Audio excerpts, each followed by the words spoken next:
le magazine des jeunes entreprises à Taïwan, Graines de Business.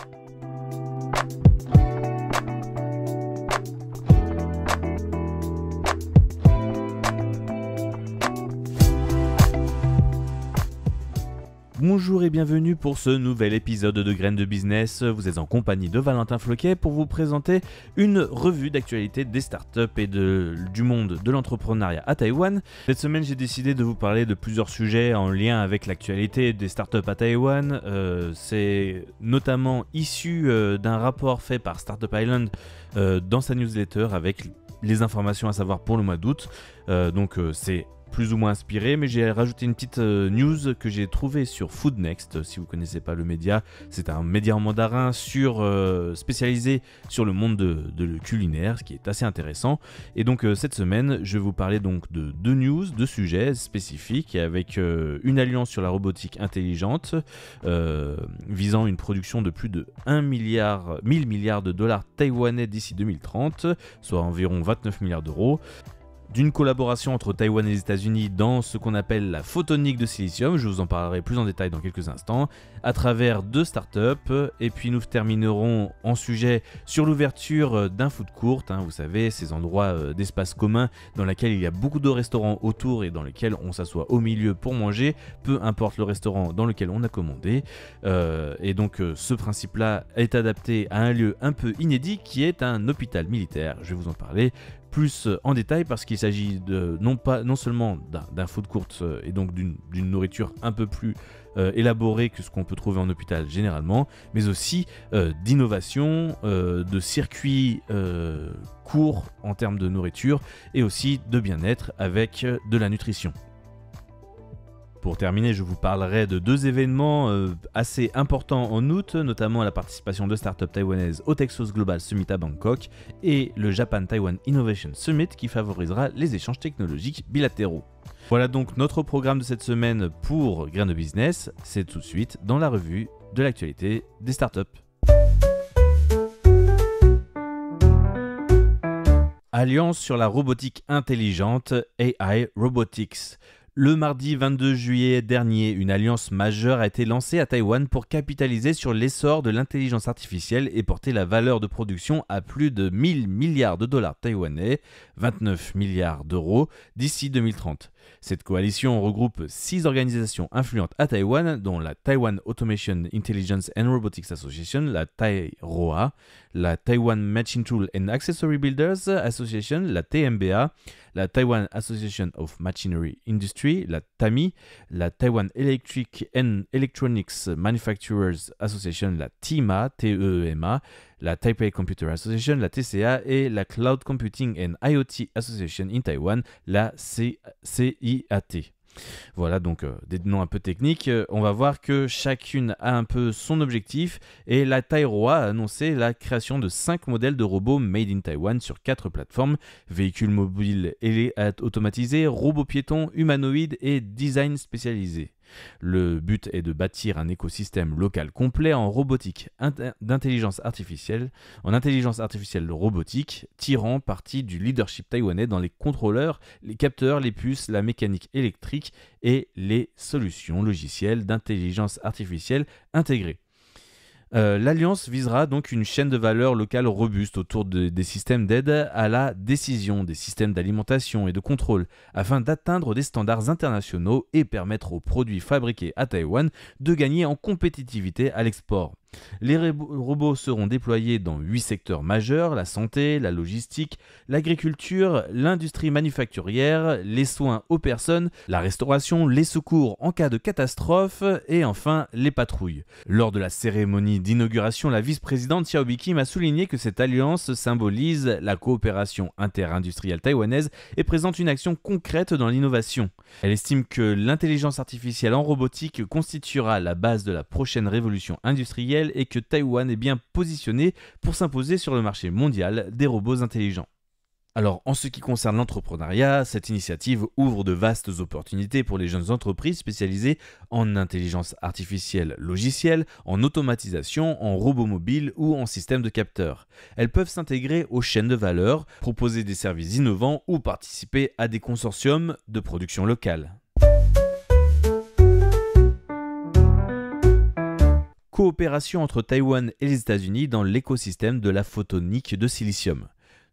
Deux startups se distinguent par leurs avancées dans le secteur stratégique de la photonique intégrée, essentielle pour surmonter les goulots d'étranglement dans l'ère de l'intelligence artificielle. La première startup s'appelle Rayleigh Vision. Rayleigh Vision, s'écrit RAYLEIGH, c'est un nom anglais, a mis au point la première chaîne de production pilotée par IA, capable de réparer des émetteurs individuels sur des modules photoniques garantissant des rendements de fabrication proches de 100%, même avec des centaines de micropuces. Leur technologie atteint une bande passante de 2,5 TB par seconde par millimètre carré, ouvrant la porte à une informatique haute performance plus accessible, qui n'est pas encore au niveau de la quantique, mais qui sera beaucoup plus rapide à mettre au point. L'entreprise cible les centres de données hyperscale et les marchés liés aux usines d'intelligence artificielle, intégrant calcul, mémoire et composants optiques en 3 dimensions. Déjà en phase de commercialisation, Rayleigh Vision vise un chiffre d'affaires de 100 millions de dollars américains, de quoi faire tourner les têtes, soit environ 85 millions d'euros d'ici 2028, et prévoit d'ouvrir un bureau aux États-Unis d'ici la fin de 2025. L'autre start-up qui est visée dans cette collaboration entre les États-Unis et Taïwan est Ayar Labs. Fondée en 2015 dans la Silicon Valley, Ayar Labs est une licorne valorisée à plus d'1 milliard de dollars américains et soutenue par AMD, Intel et Nvidia, rien que cela. Elle développe des solutions d'interconnexion optique dont le chipset Terapi, TERAPHI, qui fait la conversion électro-optique avec packaging multipuce en CMOS standard, et la gamme Supernova, source lumineuse externe. Leur objectif, surmonter les limites du cuivre pour l'échange de données à haute performance. Ayar Labs développe activement l'écosystème autour des standards comme l'UCIe et recrute ingénieurs et chercheurs à Hsinchu pour exploiter la solide infrastructure manufacturière de Taïwan, mais aussi celle du packaging et du test. Le packaging, l'emballage, ce qu'on appelle aussi l'encapsulation. Et de test, ce qu'on appelle tout ce qui est essai et mise au banc des produits finis. Ensuite, les enjeux et la synergie entre Taïwan et les États-Unis dans ce cadre fait en sorte que les deux entreprises insistent sur l'importance d'un écosystème mature combinant fabrication de masse, partenaires OSAT, standards industriels et fiabilité des composants. Hsinchu devient donc un hub clé pour la production à grande échelle en photonique. Cette dynamique illustre la complémentarité renforcée entre Taïwan et sa capacité de production et les États-Unis et sa capacité de développement et de création, notamment dans ce segment technologique stratégique assez niche dans son domaine de recherche, mais tellement important pour la production mondiale de puces. Ouverture d'un food court adapté au modèle hospitalier dans l'hôpital militaire des Trois Armées. Le 24 juillet dernier, le centre commercial Sanzhonghao Shicheng, ou ce qu'on appellera en anglais Good Food City, a été inauguré au sein de l'hôpital des Trois Armées, fruit d'une collaboration avec le groupe alimentaire Dacheng pour un investissement de 120 millions de dollars taïwanais, soit 3,5 millions d'euros. Le projet repose sur des principes ESG renforcés, ce qu'on appelle l'environnement, le sociétal et le gouvernemental dans la gouvernance, et la sécurité alimentaire et l'innovation stratégique font aussi partie des points clés de ce food court. Notamment, il faut de l'éclairage naturel, un design végétal, un mobilier relaxant et surtout un système de commande intelligent, ce qu'on appelle le smart ordering en anglais, permettant aux patients, visiteurs et personnel soignant de commander rapidement sans fil d'attente. Parmi les points principaux de ce nouveau food court, la traçabilité et les intermédiaires de la ferme à l'assiette doit être maîtrisée avec un système numérique de traçabilité des ingrédients.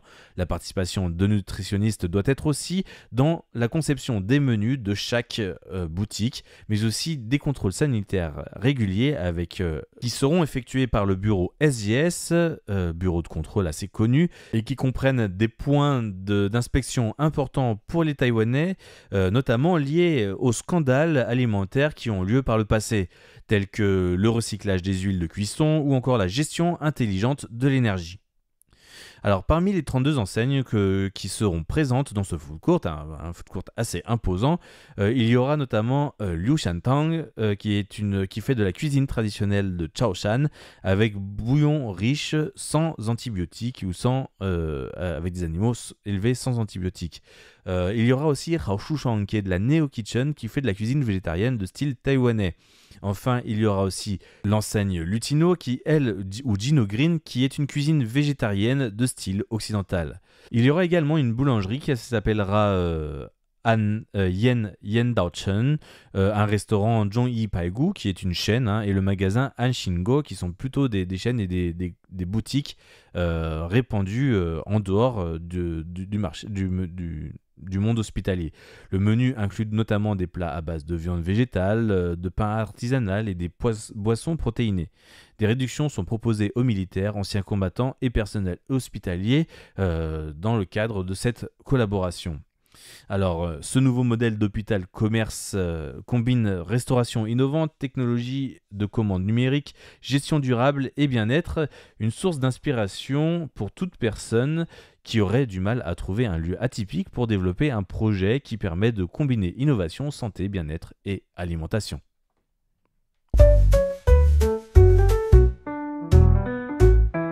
Passons au premier événement dont je voulais vous parler. Il s'agit du Texos Global Summit à Bangkok qui aura lieu du 4 au 6 août prochain et qui aura une large délégation envoyée par Startup Taipei qui représentera donc la ville au Texos Global Summit à Bangkok avec 10 startups taïwanaises issues de secteurs variés, que ce soit la fintech, la technologie financière, la martech, la technologie de marketing, l'e-commerce ou encore les villes intelligentes, la logistique ou encore l'utilisation des systèmes de 5G. Seront présentes pour promouvoir leur savoir-faire et se connecter à des investisseurs de la région ASEAN, qui est une région dont Taïwan privilégie les objectifs d'expansion de ses startups par rapport à cette politique vers le sud. Et donc il ne faudra pas manquer, si vous êtes donc au Texos Summit, l'intervention de Startup Taipei au Taipei Tech Pitch qui aura lieu le 4 août à 13h au Texos Air Stage. On vous invite également à visiter le pavillon de Taipei en C3 pour rencontrer les fondateurs de ces startups. Parmi les startups taïwanaises participantes, il y aura AIFT qui fait de la sécurité en génération d'intelligence artificielle. Il y aura Aira Corporation qui fait de la reconnaissance faciale, AZT qui fait de la revente de streetwear, Crescendo Lab qui fait de l'IA conversationnelle, Gila Cloud qui fait de l'IA vidéo pour marketing digital, Longgood Meditech qui fait de la réhabilitation mobile de motion avec de l'intelligence artificielle, Orion Go qui fait du positionnement infralight, Package Plus qui fait de l'emballage réutilisable circulaire, TapPay qui est une plateforme de paiement en ligne pour Taïwan et le Japon, et Trading Valley qui fait des outils d'investissement en utilisant l'intelligence artificielle. Pour conclure, on pourrait dire que cet événement illustre la stratégie de Taipei en faveur de l'internationalisation de ses startups et de leur expansion dans les marchés sud-est asiatiques, qui reste une politique générale et nationale de Taïwan dans sa politique dont j'ai parlé tout à l'heure, la politique vers le sud. Enfin, je veux vous parler du Japan Taiwan Innovation Summit, Bridging Day et Pitching Day, qui aura lieu début août 2025 sur 2 jours autour du thème de la transformation numérique, du développement durable, de l'innovation sociale et technologique. Il offrira des tables rondes, ateliers et échanges pour co-construire des solutions aux défis contemporains. Ce sommet vise à renforcer les liens entre acteurs publics, startups et institutions des deux pays en favorisant le partage d'expertise, la normalisation technologique et le partenariat, la création de partenariats futurs. Le lendemain du Bridging Day aura lieu donc le Startup Pitch Day avec une petite compétition amicale entre guillemets de startups avec des primes à gagner.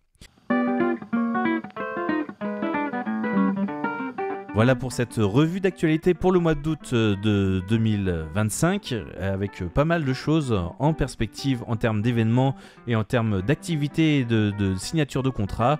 J'espère que cette petite revue vous aura fait plaisir. On se retrouve la semaine prochaine pour un nouvel épisode de Grain de Business. C'était Valentin Floquet. Excellente journée à tous sur Radio Taïwan International.